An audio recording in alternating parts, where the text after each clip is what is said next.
Market में बड़े solar panels के भी बहुत एडवोकेट्स हैं और छोटे सोलर पैनल्स के भी बहुत सारे एडवोकेट्स हैं, लेकिन स्मार्ट सोलर हमेशा नई से नई टेक्नोलॉजी को मुतारिफ़ करवाता है। और इसी सिलसिले में हमने अपने ऑफिस की छत के ऊपर सबसे पहले 590 वाट के सोलर पैनल्स को लगाया है। तो आज की वीडियो में मैं आपको ये बताऊँगा कि 590 वाट के पैनल्स के साथ किस तरह से प्रोडक्शन आती है, क्या बेनिफिट्स होते हैं और उसके साथ कौन सा इन्वर्टर सूटेबल है और किस तरह से इस सिस्टम को लगाया जा सकता है।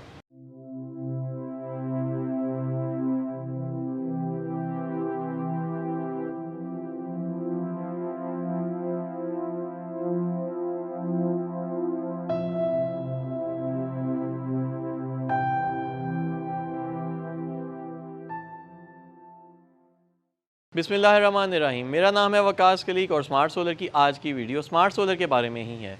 बहुत सारे लोगों को ये सस्पेंस होता है कि स्मार्ट सोलर ने खुद से कौन सा सोलर पैनल लगाए हुए हैं। तो आज हमने अपने सोलर पैनल्स के बारे में इंट्रोडक्शन देना है और मैं आपको ये बताऊंगा कि मैंने कौन से सोलर पैनल्स पहले लगाए हुए थे और कौन से सोलर पैनल्स अब लगाए हैं और क्या बेनिफिट है। मार्केट में आपको बहुत सारे लोग ये बताएंगे कि यार बड़े सोलर पैनल नहीं लगाने चाहिए, 650 वाट के या 590 वाट के सोलर पैनल्स नहीं लगाने चाहिए। तो मैं हमेशा आपको ये कहता होता हूँ कि नई से नई टेक्नोलॉजी को अडॉप्ट करना चाहिए, लेटेस्ट पैनल लगाने चाहिए। और इसी सिलसिले में मैंने सबसे पहले 590 वाट के सोलर पैनल्स अपने ऑफिस की छत पर एज ए डेमो लगाए हैं। मैंने ये सोलर पैनल इसलिए लगाए हैं सो दैट कि आपके पास एक लाइव डेमो भी आ सके कि इन पैनल्स का क्या बेनिफिट हो सकता है। और बहुत सारे लोग ये कहते हैं कि इसके साथ तमाम इन्वर्टर्स लग नहीं सकते, 10 किलोवाट के इन्वर्टर्स नहीं चल सकते, 15 के नहीं चल सकते, बड़े लग सकते हैं।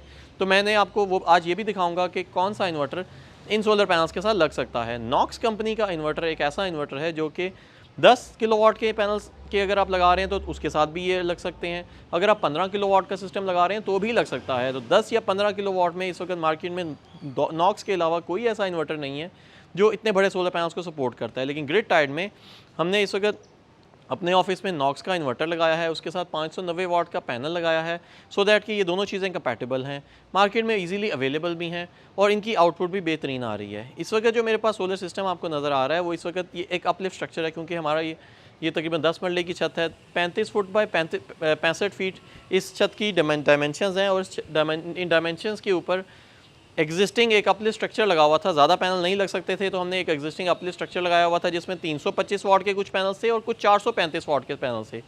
इसी अपलिफ्ट स्ट्रक्चर के ऊपर ऑलरेडी तकरीबन कोई 8 किलो वाट का एक सिस्टम लगा हुआ था।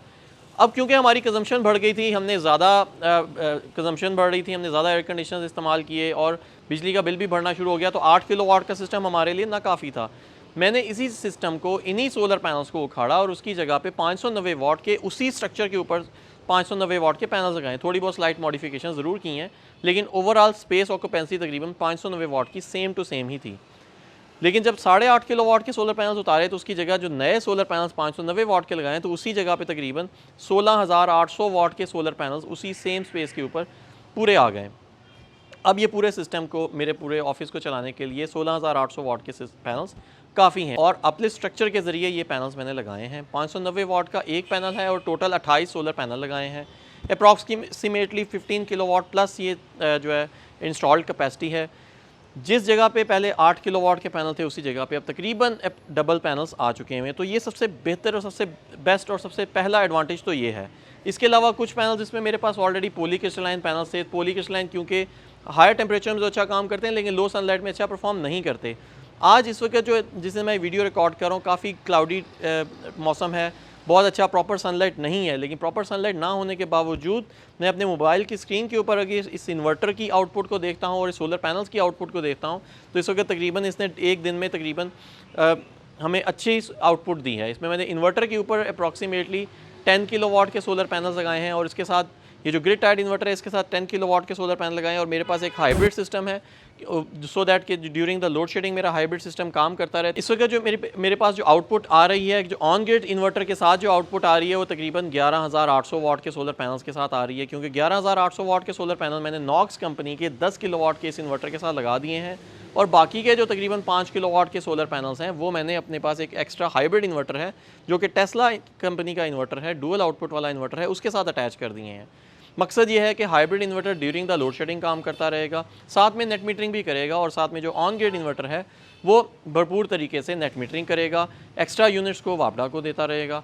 और यही वजह है कि मैंने 12 किलोवाट के जो सोलर पैनल्स इस 10 किलोवाट के इन्वर्टर के साथ लगाए हैं। तो आज के दिन में क्योंकि ये क्लाउडी दिन था, क्लाउडी दिन होने के बावजूद इसने मुझे तकरीबन 37 किलोवाट से ज़्यादा की आउटपुट दी है। यही अगर कोई सनी डे होगा तो यहाँ पे तकरीबन कोई 55 या अप टू 60 किलोवाट्स तक की भी किलोवाट आवर्स तक की आउटपुट भी देगा। अब यहाँ पे देखने की बात यह है कि हाइब्रिड सिस्टम की ज़रूरत क्यों है।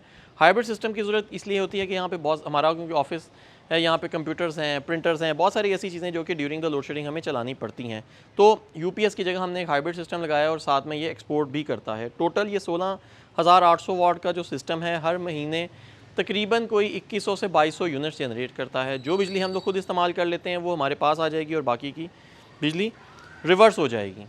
ये सिस्टम इस तरह से चलता रहेगा। अपलिफ्ट स्ट्रक्चर भी मुझे एक्स्ट्रा नहीं लगाना पड़ा, एक्स्ट्रा जगह भी मुझे नहीं कवर अप करनी पड़ी क्योंकि मेरी छत पे लिमिटेड स्पेस थी। इसी वजह से उसी जगह पे नए सोलर पैनल्स भी आ गए हैं। ये सोलर पैनल पहले वाले सोलर पैनल से ज़्यादा बेहतर एफिशिएंसी वाले सोलर पैनल हैं। पहले 18 किलोवाट की एफिशिएंसी वाले सोलर पैनल्स थे, लेकिन ये वाले सोलर पैनल्स तकरीबन 21.5 एफिशिएंसी वाले सोलर पैनल्स हैं। इसके अलावा ये मैंने 590 वाट के पैनल इस्तेमाल किए हैं।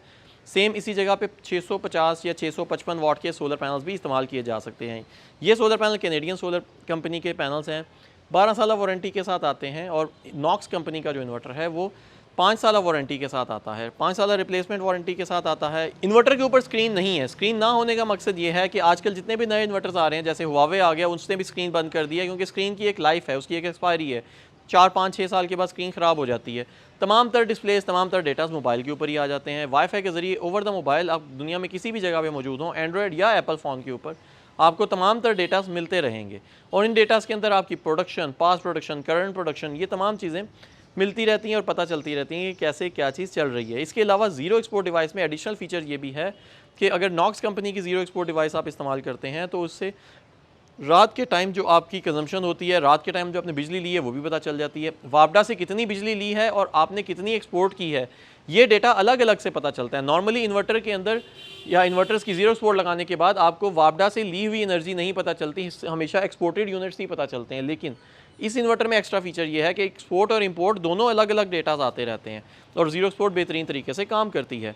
सपोर्ट सेंटर नॉक्स कंपनी के लाहौर, फैसलाबाद और इस्लामाबाद में मौजूद है। कैनेडियन सोलर की वारंटी स्मार्ट सोलर खुद से देता है और तमाम तर प्रोडक्ट्स अगर आप इसी तरह का कोई सिस्टम लगाना चाहते हैं तो भी स्मार्ट सोलर आपको इस तरह का एक सिस्टम लगा के दे सकता है जिसमें अपलिफ्ट स्ट्रक्चर हो या नॉर्मल L2 या L3 का स्ट्रक्चर हो तो वो भी लगाया जा सकता है।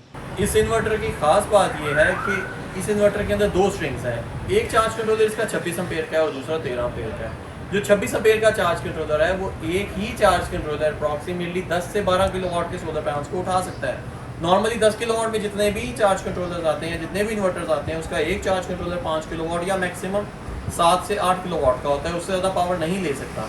इसकी हमने एक ही स्ट्रिंग इस्तेमाल की है। एक ही स्ट्रिंग के अंदर 20 सोलर पैनल्स, 590 वाट के सोलर पैनल्स की इनपुट दी हुई है और वो 20 सोलर पैनल्स हाई वोल्टेज भी दे रहे हैं इसको और इसके अलावा 18 एम्पेयर का, क्योंकि एक सोलर पैनल है तो 18 एम्पेयर की इनपुट भी दे सकता है। ये इसका अपना चार्ज कंट्रोलर 26 एम्पेयर का। यही वजह है कि ये 10 किलोवाट का इन्वर्टर 10 किलोवाट की आउटपुट भी दे रहा है। आज क्योंकि क्लाउडी डे था, क्लाउडी डे में भी इसने जो मोबाइल एप्लीकेशन को आप देख रहे हैं तकरीबन 9 किलोवाट या 10 किलोवाट तक भी टच किया है। इसी तरह से जो हाइब्रिड इन्वर्टर है, हाइब्रिड इन्वर्टर भी बड़े सोलर पैनल्स को उठा सकता है। वीडियो बनाने का मकसद ये था कि आप लोगों को बड़े सोलर पैनल्स की अवेयरनेस क्रिएट की जाए, ये भी बताया जा सके कि बड़े सोलर पैनल्स के साथ आप छोटा सिस्टम भी लगा सकते हैं। ऐसे इन्वर्टर्स मौजूद हैं जो कि बड़े सोलर पैनल्स को सपोर्ट करते हैं। ऐसे हाइब्रिड इन्वर्टर्स भी हैं जिनका मैंने आपको लाइव डेमो दिखाया। टेस्ला का हाइब्रिड इन्वर्टर है जो बड़े पैनल्स को लगा रहा है और नॉक्स का इन्वर्टर है जो कि ग्रिड टाइड में आता है। वीडियो पसंद आती है तो उसे लाइक और शेयर ज़रूर करें और कमेंट सेक्शन में अपनी राय ज़रूर दीजिएगा। Thank you very much.